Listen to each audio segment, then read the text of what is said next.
Selamat sore pemirsa. Sumatera Utara hari ini kembali hadir menjumpai Anda edisi Rabu 12 April 2023 bersama saya Hafiz Egodiantoro. Dan saya Audran dari Olinka, sejumlah informasi menarik telah disiapkan oleh tim redaksi kami. Berikut berita selengkapnya.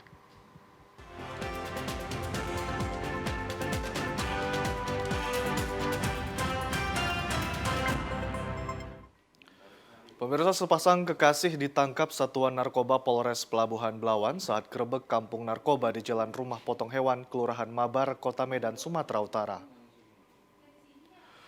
Satuan Narkoba Polres Pelabuhan Belawan melakukan penggerebekan kampung narkoba di Jalan Rumah Potong Hewan, Gang Famili Baru, lingkungan 7 Kelurahan Mabar, Kecamatan Medan Deli, Kota Medan, Provinsi Sumatera Utara.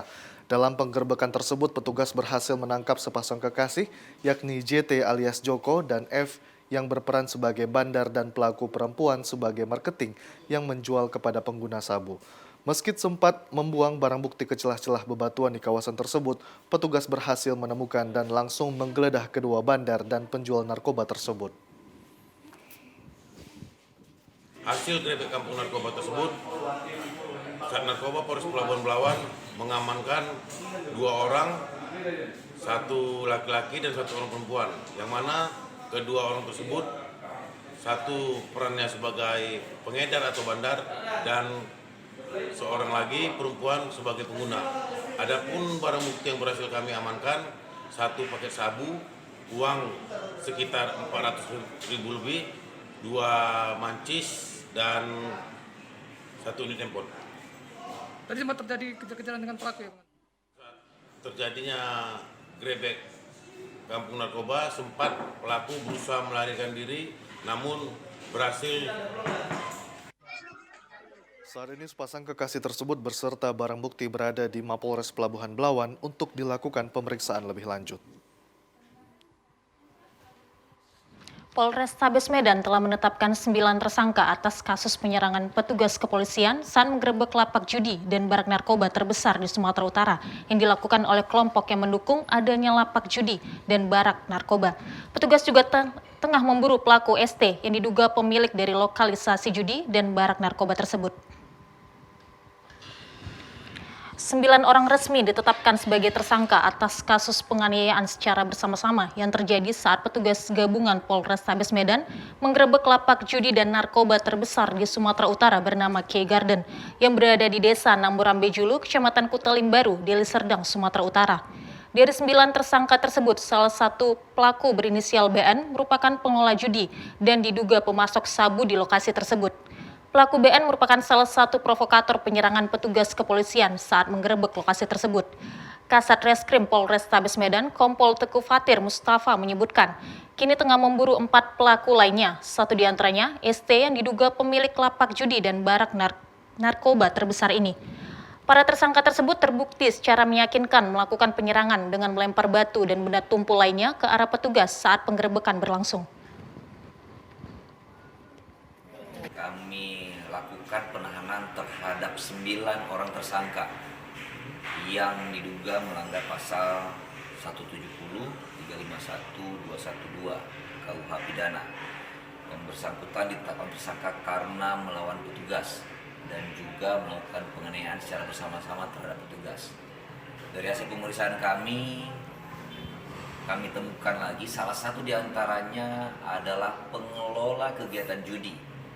Dan sudah kami lakukan gelar perkara untuk penetapan tersangka yang bersangkutan.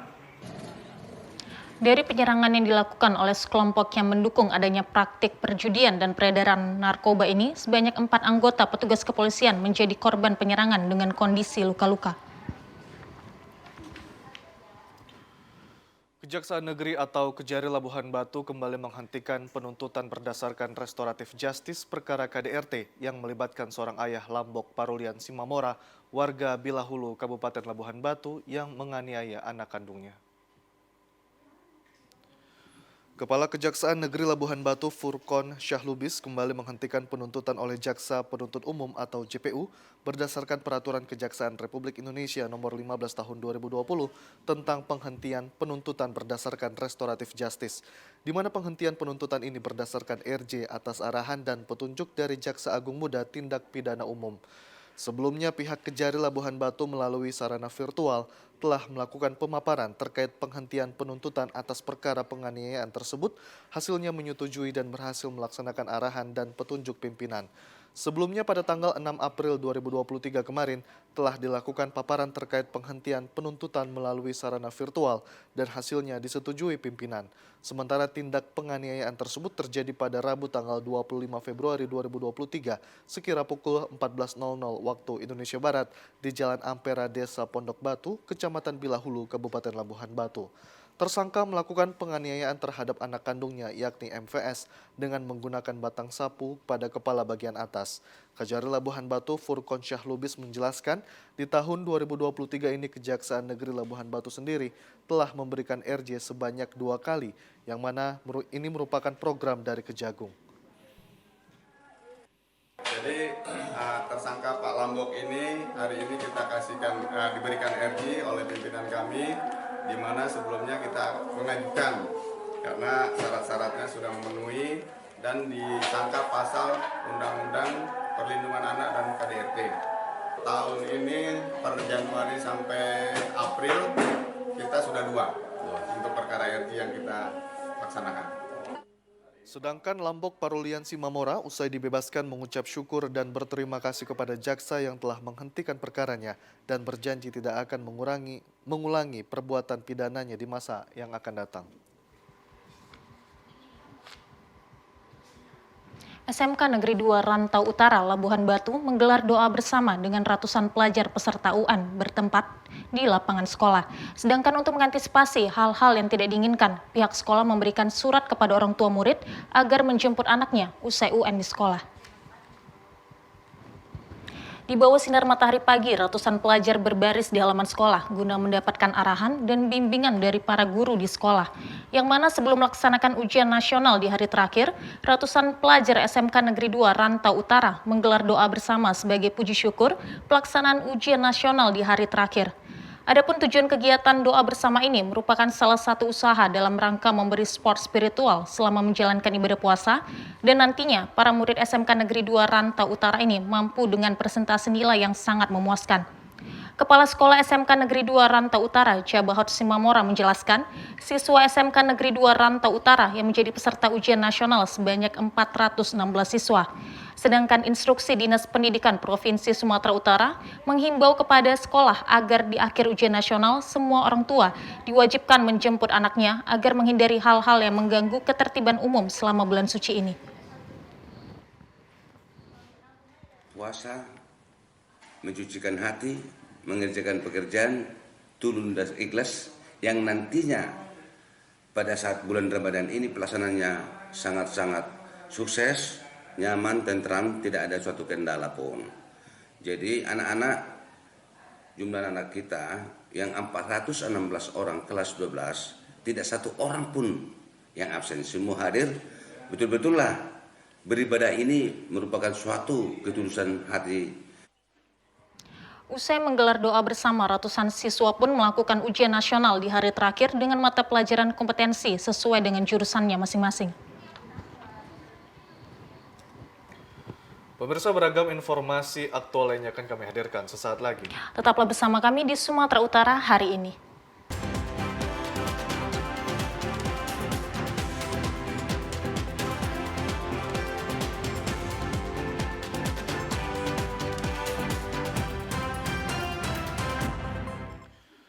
Pada tahun 2024, Gubernur Sumatera Utara Edi Rahmayadi akan melakukan beragam percepatan pembangunan strategis, salah satunya infrastruktur di wilayah Sumatera Utara. Hal tersebut disampaikan Gubernur Sumut Edi Rahmayadi pada acara Musyawarah Perencanaan Pembangunan Musrenbang Rencana Kerja Pembangunan Daerah RKPD di Hotel Santika Medan pagi tadi. Kegiatan Musrenbang tersebut merupakan usulan dari 33 kabupaten kota Provinsi Sumatera Utara terkait rencana pembangunan yang akan dilakukan pada tahun 2024 mendatang. Dari 3.133 usulan yang diterima sebanyak 2.078 usulan, sementara 1.055 usulan belum diterima mengingat keterbatasan anggaran. Gubernur Sumatera Utara Edi Rahmayadi mengatakan, tahun 2024 Sumut akan menitik beratkan pembangunan dari segi infrastruktur karena mempengaruhi ekonomi, pendidikan, dan kesehatan. Saat ini infrastruktur di Sumatera Utara baru terpenuhi sebanyak 40%, maka dari itu dibutuhkan kerjasama yang baik antar bupati dan wali kota untuk dapat meningkatkan pembangunan hingga capaian 60%. Selain itu, sasaran makroekonomi Indonesia pada tahun 2024 ditargetkan hingga 5,7% guna meningkatkan produktivitas di bidang UMKM, pertanian, dan industri manufaktur. Kita hanya baru mampu sebenarnya, boleh jujur saja kita baru 40%, 70 tahun merdeka. Inilah kita genjot sehingga infrastruktur di 33 kabupaten dan kota yang punyanya provinsi ada 3.556 km. Ini yang harus kita selesaikan. Saya berharap di 2024 ini dia harus mencapai 60%. Rakyat baru menikmati 60%. Nah, ke depan harus dia mencapai sampai 80-90% sehingga semua bisa berjalan.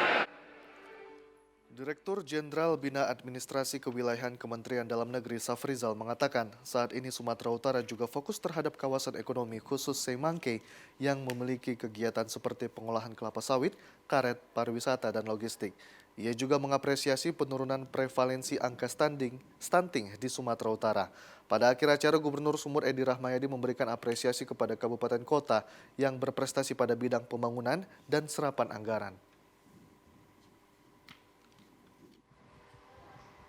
Jelang Hari Raya Idul Fitri, tim gabungan Satgas Pangan Bareskrim Polri dan Satgas Pangan Sumatera Utara melakukan inspeksi mendadak di sejumlah pasar Kota Medan. Hasilnya sejumlah bahan pokok mengalami penurunan harga.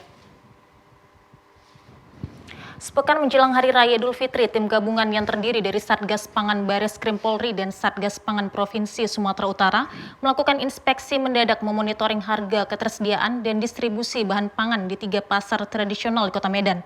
Satgas menemukan kenaikan tipis harga sejumlah bahan pangan seperti telur ayam dan margarin, namun sejumlah bahan pokok lainnya justru turun seperti bawang merah, bawang putih, dan cabai. Sedangkan sisanya mengalami kestabilan harga. Untuk bawang merah dan bawang putih yang biasa dijual Rp28.000 turun menjadi Rp25.000. Begitu juga dengan cabai merah yang di awal Ramadan mencapai Rp40.000, kini anjlok menjadi Rp24.000 per kilogramnya. Ketua Tim Gabungan Satgas Pangan Bareskrim Polri, Kombes Pol Eka Mulyana mengatakan, meski sejumlah bahan pokok mengalami penurunan harga, pihaknya tetap melakukan monitoring harga. Hal itu bertujuan agar jika sewaktu-waktu bahan pokok mengalami kenaikan, terlebih jelang Lebaran. Dengan arahannya Pak Kasatgas untuk melaksanakan pengecekan terhadap ketersediaan dan harga dan distribusi. Jadi tadi terutama beberapa bahan pokok yang berdasarkan hasil rakortas kemarin untuk inflasi ada mengalami kenaikan. Nah, kami mau melihat langsung bagaimana apakah betul ada kenaikan. Tadi kita lihat sendiri bahwasanya ada beberapa bahan pokok itu yang ternyata turun di sini, ya seperti bawang merah, bawang putih juga kan turun. Rutan kelas 1 Medan beri pelatihan berbagai keterampilan bangun usaha guna melahirkan warga binaan permasyarakatan mandiri atau siap kerja. Sebanyak 77 warga binaan permasyarakatan mendapat pelatihan keterampilan bangun usaha di Rutan kelas 1 Medan kemarin. Adapun pelatihan keterampilan bangun usaha yang diberikan kepada warga binaan permasyarakatan, diantaranya keterampilan membuat sandal, baju dan celana, tas, mebel, bonsai, dorsemir, dan lainnya. Pelatihan ini diberikan agar warga binaan permasyarakatan menjadi produktif dan terampil ketika selesai menjalani hukuman. Sebagai dukungan kepada warga binaan yang telah dilatih, Rutan kelas 1 Medan membuka koperasi rutan dengan warga binaan permasyarakatan. Hal ini dilakukan sebagai wujud nyata dalam memberikan hak asasi manusia kepada warga binaan permasyarakatan. Kepala Rumah Tahanan kelas 1 Medan Nimrod Sihotang mengatakan pelatihan tersebut dilakukan sesuai dengan implementasi Undang-Undang Nomor 22 Tahun 2022 tentang permasyarakatan yang bertujuan mengembalikan para pelanggar hukum menjadi manusia mandiri. Memang di rutan ini tempatnya pelatihan. Jadi kalau bisa sampaikan per hari ini 77 orang ada warga binaan kita yang bekerja di semua tempat bimbingan kegiatan kerja kita ini. Nah, nanti ini akan dikembangkan di luar. Kita juga membuat door smear, kita juga ada pelatihan barista dan kafe, sehingga nanti semua harapan kita warga binaan yang sudah bekerja, yang sudah dilatih di tempat ini bisa dikembangkan setelah mereka pulang. Sehingga tidak lagi menjadi residivis, tapi sudah menjadi orang yang sama dengan orang-orang di luar sana. Pelatihan keterampilan bangun usaha kepada warga binaan permasyarakatan diharapkan mampu melahirkan mantan pelanggar hukum produktif dan terampil, sehingga masyarakat dapat menerima mereka seperti khalayak orang pada umumnya. Sementara itu, warga binaan Rutan Kelas 1 Medan telah memproduksi sandal berkualitas internasional dan menjelang Lebaran tahun ini, sandal produksi warga binaan mulai kebanjiran orderan. Keahlian dalam memproduksi sebuah sandal berkualitas dibuktikan oleh warga binaan Rutan Kelas 1 Medan di Jalan Lembaga Pemasyarakatan Medan Helvetia kemarin. Dengan teliti dan rapi, warga binaan memproduksi sandal dengan kerajinan tangan dan mesin jahit menggunakan bahan sandal seperti kulit dan karet, layaknya produksi berkualitas. Karya yang dihasilkan warga binaan ini merupakan binaan rumah tahanan kelas 1 Medan yang bertujuan agar warga binaan menjadi lebih produktif dan mandiri jika sudah bebas dari masa hukuman. Warga binaan ini memproduksi berbagai model dan ukuran sandal pria dan wanita yang dijual dari harga Rp35.000 sampai Rp95.000 per pasang. Selain memproduksi sandal dengan bermodalkan mesin jahit, warga binaan kelas 1 Medan juga memproduksi baju dan celana serta tas. Warga binaan bernama Ucok mengatakan, keterampilan yang didapat dari binaan Rutan Kelas 1 Medan menjadi bekal mereka untuk masa depan. Keberadaan bimbingan kegiatan kerja di Rutan Kelas 1 Medan ini sangat bermanfaat buat kami, para warga binaan pemasyarakatan yang ada di Rutan Kelas 1 Medan ini. Ada banyak kegiatan yang bisa kami manfaatkan untuk membekali diri dengan keterampilan. Salah satunya sebagaimana yang bisa di belakang saya ini ada pembuatan sendal, tas, dan menjahit. Dengan pembekalan ini kami yakin dan percaya kami mampu untuk kembali ke masyarakat, menjadi manusia mandiri dan berakhlak. Keterampilan warga binaan Rutan Kelas 1 Medan tersebut diharapkan mampu menciptakan lapangan pekerjaan pada masyarakat luas.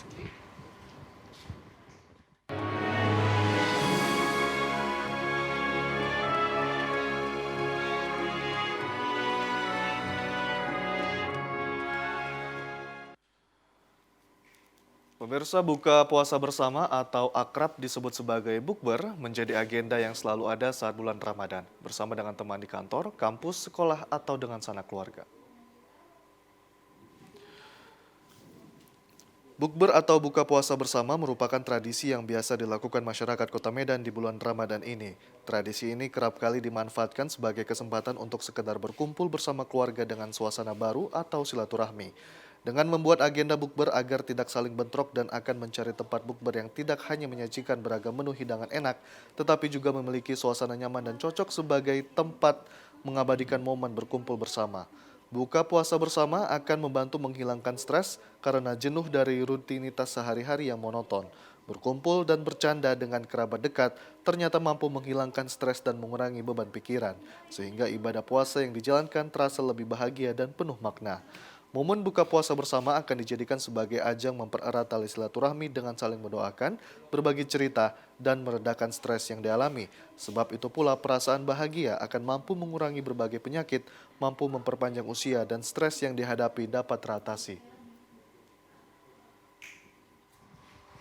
Melalui Yayasan Bukit Barisan Peduli, Pangdam 1 Bukit Barisan launching aplikasi Kibar Peduli, Kodam 1 Bukit Barisan berzakat. Pangdam 1 Bukit Barisan memimpin langsung launching aplikasi Kibar Peduli Kodam 1 Bukit Barisan berzakat di Gedung Balai Prajurit Kodam 1 Bukit Barisan, Jalan Gatot Subroto, Medan, Sumatera Utara kemarin. Yayasan Bukit Barisan Peduli dibangun untuk bergerak di bidang sosial dengan memfasilitasi sebuah aplikasi Android bernama Kibar Peduli yang tersedia di Google Play Store.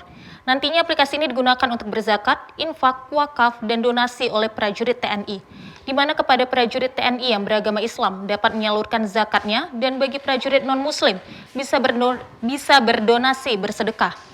Program Kibar Peduli akan disasarkan dalam penyaluran bantuan pendidikan, beasiswa, santunan anak yatim, bedah rumah tidak layak huni, dan lainnya. Pangdam 1 Bukit Barisan Mayor Jenderal TNI Ahmad Daniel Kardin mengatakan, dengan aplikasi Kibar Peduli diharapkan bisa lebih transparan dalam mengelola dana zakat dan donasi sedekah yang telah terdata di sistem. Prajurit kita setiap bulan dia mendapatkan penghasilan. Yang Muslim itu ada kewajiban zakat penghasilan 2,5%, dan itu bisa dia lakukan secara langsung. Dia langsung melalui aplikasi, dia langsung donasi, dan itu masuk tercatat. Ya, jadi semua yang masuk itu tercatat. Kemudian nanti dari yayasan yang mengelola ini dikelola menjadi satu semacam modal anggaran. Pangdam 1 Bukit Barisan mengajak seluruh masyarakat untuk menyatukan kekuatan dengan berzakat atau bersedekah untuk mengatasi kemiskinan di Indonesia. Berkah bantuan dari dermawan di bulan suci Ramadan ini, sejumlah wartawan di Mandailing Natal membagikan paket makanan, nasi bungkus, dan air mineral kepada warga yang masih beraktivitas di sepanjang jalan protokol Penyambungan. Mendatangi sejumlah warga yang masih beraktivitas di sepanjang jalan protokol Penyambungan hingga pagi dini hari, sejumlah wartawan yang bertugas di Kabupaten Mandailing Natal membagikan nasi kotak dan air mineral kepada warga agar bisa makan sahur di bulan Ramadan ini. Sebanyak 50 kotak nasi dan air mineral habis dibagikan kepada warga, mulai dari pedagang, pekerja SPBU, tukang becak, dan warga lainnya. Aksi sosial ini digalakkan para rekan jurnalis ini karena adanya dukungan solidaritas para dermawan yang bersedia menyumbangkan dana untuk pembelian nasi bungkus. Kegiatan ini baru pertama kali dilaksanakan untuk saling berbagi. Seorang jurnalis, Nanda Pratama, mengatakan aksi saling berbagi ini mudah-mudahan dapat berlanjut sehingga warga yang tidak bisa pulang ke rumah untuk makan sahur dapat menunaikan puasa esok harinya. Membagikan nasi ini bertujuan itu berbagi di bulan Ramadan, itu sangatlah indah. Jadi ini sebenarnya amanah ya, maksudnya ada sebagian kawan-kawan kita, abang-abang kita yang dermawan mau membagikan rezekinya untuk saudara kita ini. Ya semoga kegiatan ini berjalan dengan baik, berkah, yang pastinya bermanfaat buat saudara kita. Selain nasi bungkus dan air mineral, rekan jurnalis ini juga memberikan minuman teh manis dan kopi kepada warga agar mereka bisa santai sambil menunggu waktu ba'da sholat subuh berjamaah. Sebagai organisasi kepemudaan menghormati toleransi umat beragama, Ikatan Pemuda Karya Dewan Pengurus Daerah Labuhan Batu Utara gelar berbagi takjil buka puasa. Menghormati dan memeriahkan puasa Ramadan, DPD IPK Kabupaten Labuhan Batu Utara berbagi takjil berbuka puasa sebanyak 1.000 cup yang merupakan donasi dari kader IPK dan dibagikan kepada pengendara yang melintas, tepatnya di Jalan Lintas Sumatera depan kantor Bupati di Kota Aikanopan. Kegiatan berbagi takjil yang berjalan lancar dan kondusif ini sebagai bentuk menjalin hubungan silaturahmi dengan masyarakat, khususnya warga Aikanopan. Sekretaris DPD IPK Labuhan Batu Utara Surya Dharma menyampaikan bahwa salah satu kegiatan positif dari kader IPK merupakan organisasi kepemudaan yang cinta akan kedamaian sekaligus menjaga konduktivitas dan keamanan di tengah lingkungan masyarakat. Hari ini kami DPD IPK Labuhan Batu Utara melaksanakan kegiatannya kepada khususnya umat muslim yang sedang melaksanakan ibadah puasa. Sebagai bentuk kepedulian kami memberikan dedikasi kepada umat muslim, saudara-saudara kami yang sedang melaksanakan ibadah puasa untuk berbuka puasa pada hari ini. Guna meningkatkan tali silaturahmi melalui kegiatan yang bernilai ibadah, ibu-ibu pengajian di Desa Hamparan Perak menggelar sholat tasbih akbar sedesa Hamparan Perak. Kegiatan berlangsung di Masjid Al-Hafif, Jalan Perintis Kemerdekaan Kecamatan Hamparan Perak, Kabupaten Deli Serdang kemarin. Momentum Ramadan sebagai bulan yang penuh berkah ini dimanfaatkan ibu-ibu pengajian sedesa Hamparan Perak melaksanakan sholat tasbih akbar yang dihadiri anggota DPRD Kabupaten Deli Serdang Muhammad Adami Sulaiman dan jajaran pemerintah Kecamatan Hamparan Perak. Sholat tasbih yang dilaksanakan ini sebagai bentuk rasa syukur kepada Allah Subhanahu wa Ta'ala karena masih bisa menikmati Ramadan yang penuh berkah serta meningkatkan ibadah selama Ramadan, sekaligus dapat saling bersilaturahmi sesama kaum ibu lainnya. Sholat tasbih termasuk salah satu sholat sunnah yang sangat dianjurkan bagi umat Islam untuk mengerjakannya. Dinamakan sholat tasbih sebanyak 300 kali dan dampaknya sangat bermanfaat untuk meningkatkan amal ibadah dan menyucikan hati, pikiran, dan jiwa. Sholat tasbih dilakukan sekali setiap hari Minggu, sekali setahun atau sekurang-kurangnya seumur hidup sekali. Sholat sunnah merupakan senjata paling ampuh yang dapat mengatasi semua problema hidup dan memberikan ketentraman bagi orang yang khusyuk mengerjakannya, sekaligus ibadah yang pertama kali dihitung oleh Allah saat di akhirat nanti.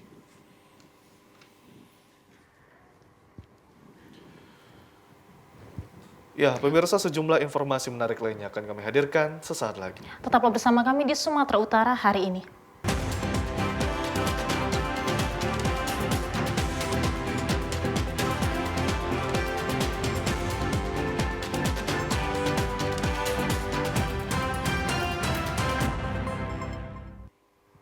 Terima kasih masih bersama kami di Sumatera Utara hari ini. Pemirsa, menjelang Hari Raya Idul Fitri 1444 Hijriah, warga mulai ramai mendatangi mobil khas keliling yang disiapkan oleh Bank Indonesia untuk melakukan penukaran uang pecahan rupiah. Sebanyak 6 unit mobil khas keliling milik dari 6 bank yang ditunjuk oleh Bank Indonesia untuk melakukan pelayanan penukaran uang pecahan yang mulai dilaksanakan sejak tanggal 10 hingga 18 April mendatang mulai ramai didatangi oleh warga.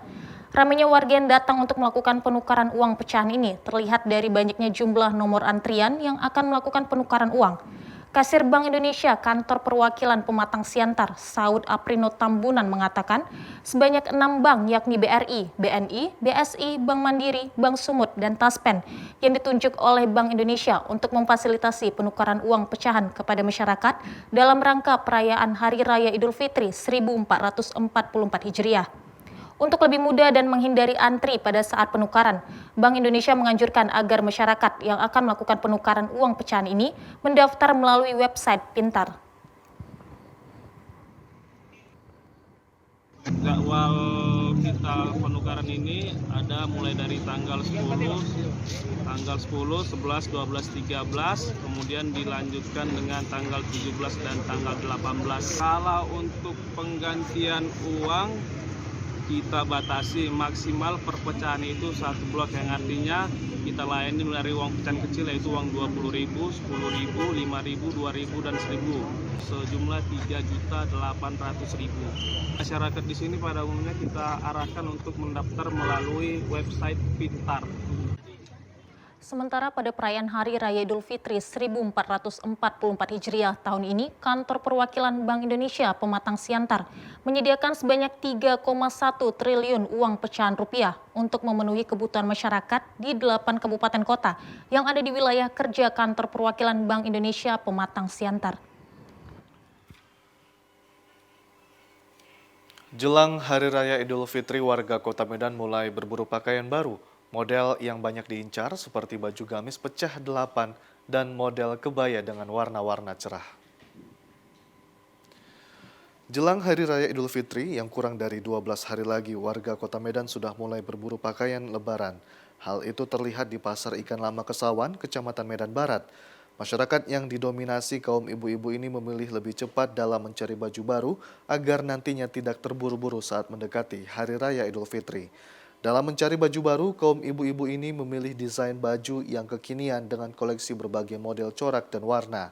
Meski tren belanja secara daring atau online saat ini telah marak, banyak masyarakat yang masih lebih memilih untuk belanja ke toko. Meski membutuhkan waktu yang lebih lama untuk menuju toko tersebut, belanja di toko dinilai lebih pasti dan harganya sangat murah. Pedagang baju Marzon mengatakan baju gamis yang saat ini banyak dicari model pecah 8 dan kebaya dengan warna-warna cerah. Untuk model baju gamis polos warna hitam dan putih yang menjadi incaran pembeli. Tidak hanya baju gamis, telekung atau mukena juga mengalami peningkatan penjualan. Selain untuk digunakan sendiri, masyarakat juga membeli mukena untuk dijadikan hadiah hari raya. Model biasanya model pecah 8 ada, model abaya ada juga yang nyari Tapi sekarang memang banyak itu ya putih, hitam, jadi saya Itu yang favorit orang ya? favorit sekarang itu. Yang kalau warna favorit sekarang warna hijau sagi, nah itu favorit sama apa itu? Sama soga. Mendekati H-10 jelang arus mudik lebaran, layanan kereta api Sribilah jurusan Rantau Prapat tujuan Kota Medan, lonjakan penumpang masih dalam taraf normal. Di stasiun keberangkatan kereta api Rantau Prapat mendekati masuk mudik lebaran, antusias masyarakat menggunakan jasa kereta api masih dalam kondisi normal. Dari data pihak kereta api, pantauan keberangkatan kereta api Sribilah lokomotif campuran antara bisnis dan eksekutif pada pukul 3 sore, kereta api Sribilah Rantau Prapat tujuan Kota Medan hanya mengalami lonjakan kenaikan sebanyak 2% penumpang. Icam, salah satu warga Rantau Prapat yang hendak mudik lebaran ke sanak keluarganya, mengaku memilih jasa kereta api lantaran nyaman dengan fasilitas kereta api, di mana ia mengaku telah memesan tiket beberapa hari sebelumnya. Sementara Kepala Stasiun Kereta Api Rantau Prapat, Sudarso menjelaskan, menjelang memasuki lonjakan penumpang, PT Kereta Api Indonesia sendiri nantinya akan memberikan satu tambahan perjalanan kereta api pada pukul 5 sore dari Rantau Prapat pada hari libur yakni Sabtu dan Minggu. Sementara selama mudik lebaran, kereta api akan menambah satu gerbong keberangkatan selama memasuki mudik lebaran. Balik sendiri kita menjadikan untuk tambahannya itu di tanggal 29 sama 30. Itu kan weekend terakhir libur. Selama ini kan 24-25 cuti bersama. Mungkin penumpang yang dari Rantau Prapat mau pulang ke Medan itu masih liburan. Jadi kita mengantisipasinya di akhir bulan dan mingguannya itu weekendnya. Nah, saat ini Pak, kondisi saat ini Pak, masih posisinya masih normal atau gimana Pak? Atau ada lonjakan sendiri Pak? Kalau untuk saat ini masih normal, Pak, lonjakan itu sekitar 2%, nggak signifikan kali lah. Tapi kalau nanti dah plus minggu nanti kemungkinan lonjakan meningkat ya Pak ya? Biasanya kalau di Rantau Prapat ini harus balik. Harus balik kita ya Pak ya? Nah, yang lonjakannya harus balik. Kalau harus mudiknya dari Medan. Nah, Sudarso menambahkan dari pengalaman tahun sebelumnya, status kereta api Rantau Prapat akan mengalami lonjakan penumpang pada arus balik lebaran dengan tujuan Kota Medan. Tiap kali di bulan Ramadan, masyarakat di berbagai daerah memiliki makanan khas tradisinya sendiri sejak zaman dahulu sebagai menu favorit berbuka puasa. Salah satunya warga di Desa Besilam, Babu Salam, Kecamatan Padang Tualang, Kabupaten Langkat, memiliki makanan khas sejak ratusan tahun yang lalu, yaitu bubur lambok. Di desa religi ini, bubur lambok begitu sakral bagi warga Besilam. Setiap kali memasuki bulan suci Ramadan, para kaum ibu bergotong royong membuat bubur yang kaya dengan rempah tersebut. Dengan menggunakan kuali besar, para kaum ibu bergotong royong memasak bubur tersebut. Ada yang bertugas memotong rencah dan menyiapkan bumbu, serta ada yang mengaduk bubur di kuali berukuran besar. Bubur lambok ini diketahui pertama kali dibuat di masa Wali Allah Tuan Guru Syekh Abdul Wahab Rokan Al-Khalidi Naksabandia saat menjelang Ramadan pada abad 18 di Desa Besilam, Babu Salam. Di kampung Tarikot Naksabandia Besilam, bubur dibuat 1 bulan penuh di bulan Ramadan. Disiapkan untuk masyarakat yang berbuka puasa, sholat maghrib, tarawih, dan juga jamaah Tarikot Naksabandia yang melaksanakan suluk di Masjid Babu Salam. Proses pembuatan bubur lambok hampir sama dengan bubur pedas, namun ada beberapa rempah dan rencah yang tidak dimasukkan dalam proses pembuatan. Seperti tidak menggunakan ketumbar dan rencah hewan yang bernyawa atau berdarah seperti ikan daging dan sejenisnya.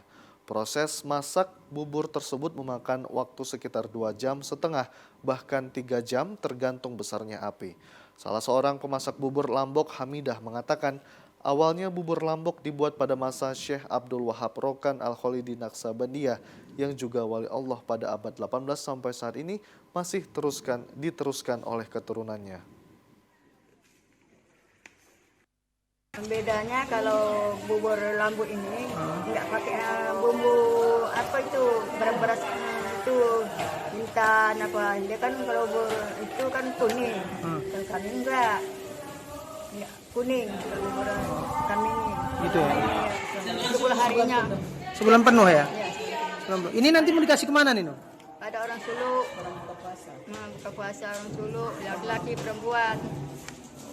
terus terawih. Kasih juga orang tua. Warga desa Besilam berharap agar bubur lambok ini terus dilestarikan sebagai warisan budaya generasi mendatang.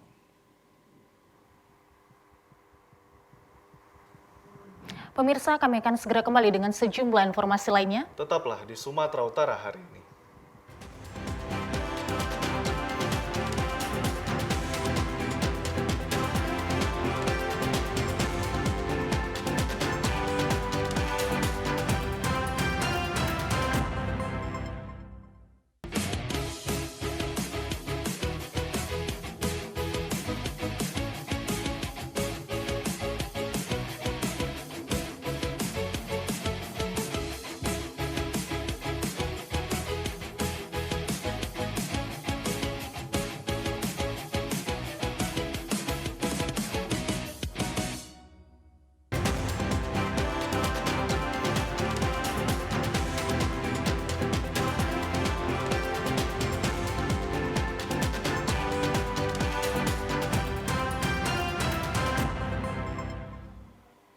Pemirsa, tingginya harga pupuk kimia non-subsidi di pasaran saat ini sangat berdampak pada hasil tanam pertanian di sejumlah daerah di Sumatera Utara.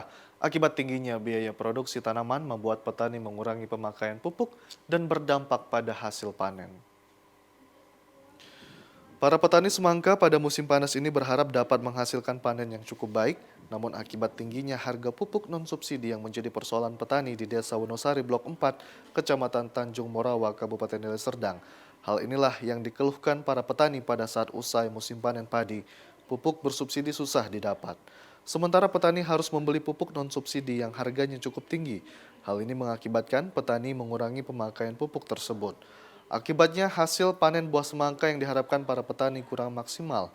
Biasanya petani semangka dapat menghasilkan berat hingga 6 kg dan kini menurun menjadi 4 kg akibat harga pupuk yang terlalu mahal.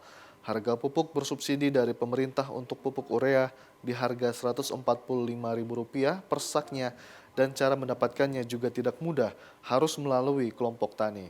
Sedangkan pupuk non-subsidi seperti MPK per saknya mencapai Rp500.000. Salah seorang petani Warsito berharap pemerintah dapat memberikan persediaan stok pupuk bersubsidi di kios-kios, sebab selama ini petani membeli pupuk subsidi persediaannya selalu tidak ada di kios-kios tersebut. Bukan hanya petani semangka, namun petani sayuran juga berharap persediaan pupuk bersubsidi selalu ada di kios-kios. Semangka kita ini kecil-kecil, Pak, karena kita kekurangan pupuk. Karena pupuk di sini kan subsidi, setiap habis padi, pupuk udah nggak ada. Jadi kita selama pupuk semangka ini kekurangan pupuk, yang ada non-subsidi. Kan mahal, Pak. Kita kan petani semangka, harga kan tidak sesuai. Kita pakai pupuk yang mahal, bisa kita apalah rugi gitu. Ya kalau bisa pupuk ini jangan sampai putus lah. Kalau habis padi, kalau bisa jangan sampai putus. Pemerintah harus memberikan kemudahan bagi para petani untuk membeli pupuk subsidi agar para petani dapat mendapatkan hasil panen yang menguntungkan. Pencarian seorang remaja putra yang jatuh ke jurang di Sungai Ambatan, tepatnya di Desa Lobu Hole, Kecamatan Habinsaran, Kabupaten Toba, kembali dilanjutkan hari ini. Tim SAR gabungan yang terdiri dari Rescuer, Pos SAR Parapat Danau Toba, BPBD Toba, Polsek Habinsaran, Babinsa Habinsaran, pemerintah setempat, dan warga sekitar melakukan pencarian dengan scouting darat di sepanjang bibir tebing. Sekitar pukul 10 waktu Indonesia Barat pada Senin 10 April 2023, seorang pekerja buruh terjatuh ke jurang AX Simalop yang diperkirakan kedalamannya 80 meter. Ternyata awalnya mereka berencana ingin memancing, maka korban mencoba melihat kondisi aliran air dengan menuruni tebing menggunakan tali. Bersama temannya, korban pergi ke tebing jurang untuk melihat kondisi air yang di bawah, karena mereka berencana mau memancing. Korban nekat turun ke bawah menggunakan tali dan putus. Itulah yang membuat korban terjatuh ke jurang tersebut. Kepala Desa Lumbanrau Barat, Rukman Lubis mengutarakan, kedalaman jurang di lokasi kejadian diperkirakan sedalam 80 meter. Sekitar jam 10 kemarin telah terjadi kejadian salah satu pekerja buruh tani di Dusun 1 Ambatan Lobu Hole mengalami kecelakaan. jatuh ke Aik Simalopak yang diperkirakan kedalamannya sekitar 80 meter dari permukaan. Koordinator Posar Parapat Hisar Turnip menjelaskan korban yang telah meninggal dibawa ke puskesmas terdekat sembari menunggu keluarga. Proses evakuasinya berjalan selama 2 jam, merupakan kerja tim yang solid. Korban langsung dibawa ke puskesmas terdekat sambil menunggu keluarga korban.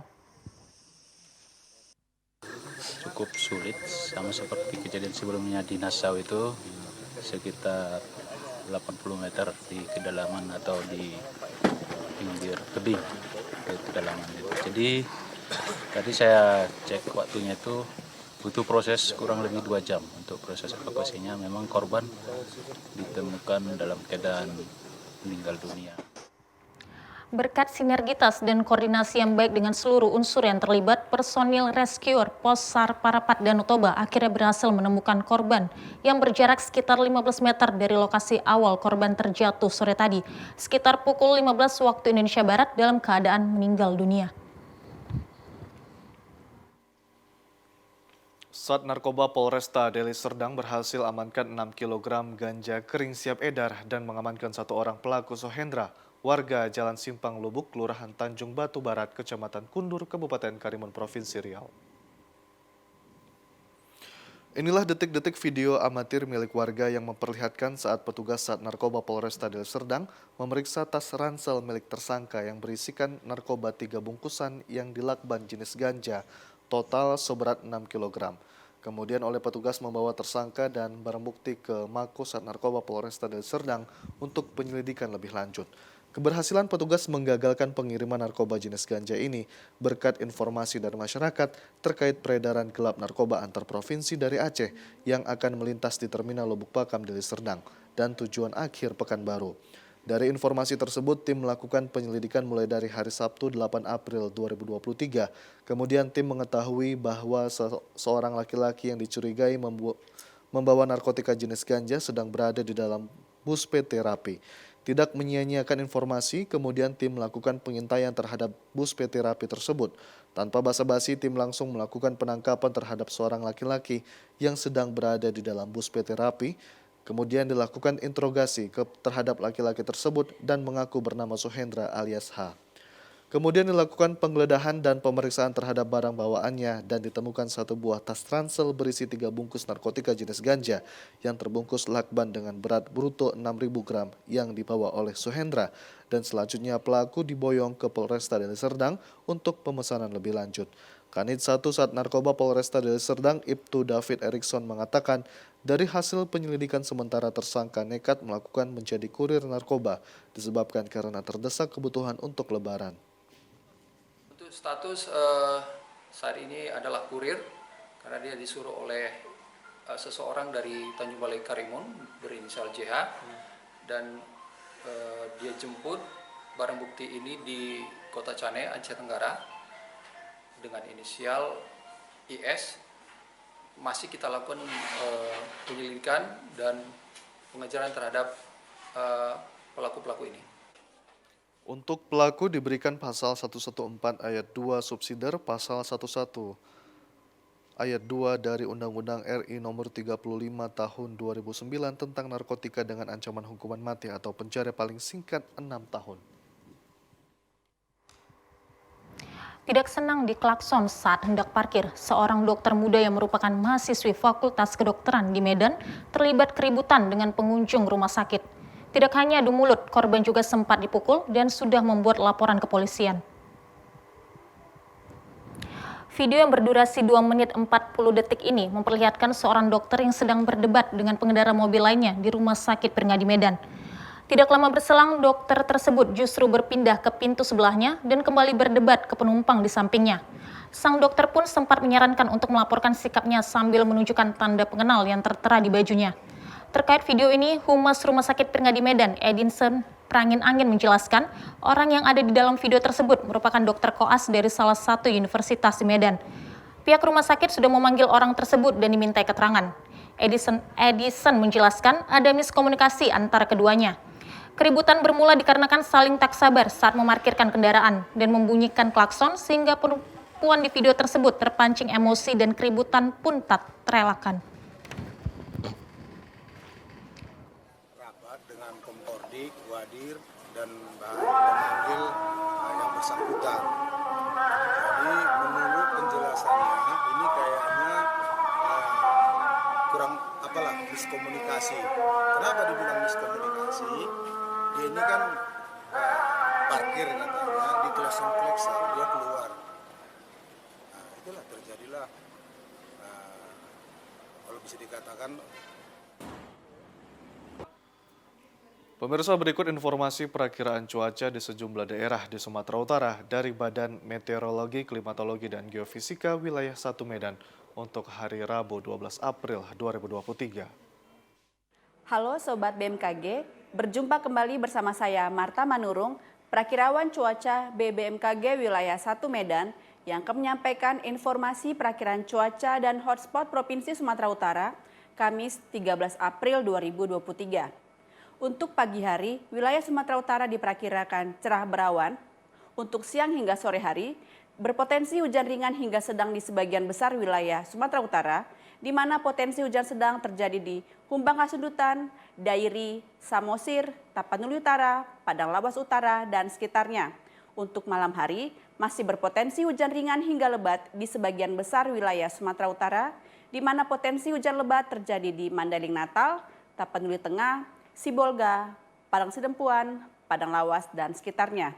Sedangkan untuk dini hari berpotensi hujan ringan di Kepulauan Nias dengan suhu udara 16 hingga 33 derajat Celcius dan kelembapan udara 60 hingga 98%. Arah angin bertiup dari barat daya hingga barat laut dengan kecepatan angin 10 hingga 30 km per jam. Pada tanggal 11 April 2023 terpantau ada 4 titik panas di wilayah Sumatera Utara, yaitu di Labuan Batu Utara, Padang Lawas, dan Samosir. Kami menghimbau kepada masyarakat yang tinggal di pantai barat, lereng barat, agar waspada akan potensi hujan lebat yang dapat disertai petir dan angin kencang yang dapat mengakibatkan banjir ataupun longsor. Demikianlah informasi perakiraan cuaca dan hotspot yang dapat kami sampaikan. Semoga bermanfaat bagi Sobat BMKG semuanya. Salam sehat, terima kasih. Pemirsa, informasi tadi sekaligus menutup perjumpaan kita pada sore hari ini. Saya Hafiz Eko Diantoro. Dan saya Audrandi Rolinka beserta seluruh kerabat kerja yang bertugas mengucapkan terima kasih atas perhatian Anda. Selamat sore dan sampai jumpa.